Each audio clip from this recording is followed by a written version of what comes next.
চিন্তা করে দেখুন, একটি 7 থেকে 8 বছরের শিশু সকালবেলা তার দাদির বাড়ি যাওয়ার জন্য বের হলো। দূরত্ব মাত্র আধা কিলোমিটার, কিন্তু সে আর ফিরল না।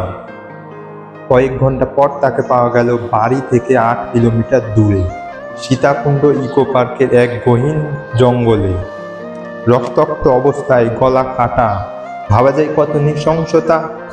আসসালামু আলাইকুম, আমি হাসান। সীতাকুণ্ডের কুমিরা এলাকার ইকো পার্কে ঘটে গেছে একটি এমন নৃশংস ঘটনা যা শুনলে আপনিও চমকে উঠবেন। পুলিশি তদন্ত অনুযায়ী প্রতিবেশী বাবু শেখ নামের একজন ইরা নামের একটি মেয়েকে চকলেটের প্রলোভন দেখিয়ে তাকে জঙ্গলে নিয়ে যায়।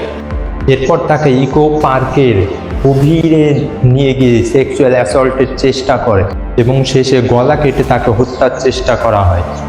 সবচেয়ে লোকমর্ষক ঘটনা হলো তার গলা কাটা ছিল। সে হাঁটতে পারছিল না, তাও কষ্ট করে হেঁটে রাস্তাতে এসেছিল। আর সেখানে কিছু শ্রমিক ছিল, সেই শ্রমিকের কাছে সাহায্য চেয়েছিল।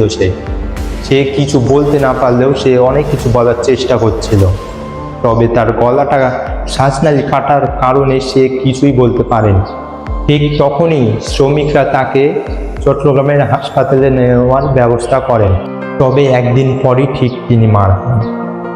ডাক্তার জানায় তাকে অনেক অত্যাচার করা হয়েছে, আর তার গলা দিয়ে এত পরিমাণ রক্ত বের হচ্ছিল, তার শ্বাসনালী পর্যন্ত কেটে গেছিল, যার কারণে তার মৃত্যু হয়ে যায়। পুলিশ জানায় এটি হয়তো পারিবারিক বিরোধ ছিল। তবে প্রশ্ন হলো, ইকো পার্কের মতন একটা পর্যটন কেন্দ্রে নিরাপত্তা কোথায়? আর আমাদের বিবেক কি এতটাই নিচে নেমে গেছে যে এখন রাস্তাতে কোনো মেয়ে বাচ্চা দেখলেও আমাদের মস্তিষ্ক ঠিক রাখতে পারি না আমরা? যদি একটা 6 থেকে 7 বছরের মেয়ে সুরক্ষিত না থাকতে পারে, তাহলে 20 বছরের অ্যাডাল্ট মেয়েরা কিভাবে সুরক্ষিত থাকতে পারে এই দেশে? আমরা যে অ্যাবস্টিন ফাইল নিয়ে গবেষণা করি, আসলে কি আমাদের দেশেই অ্যাবস্টিন ফাইল লেখা যাবে? কারণ এইরকম জঘন্যতম কাজ কিন্তু একটা নয়, অনেক প্রতিনিয়ত হয়ে যাচ্ছে এগুলো। আসলে আমাদের দেশটা অ্যাবস্টিন আইল্যান্ড হয়ে যাচ্ছে। যদিও দুইটা জিনিসের মধ্যে পার্থক্য, তারপরে অনেক মিল আছে এই দুইটা কথার মধ্যে।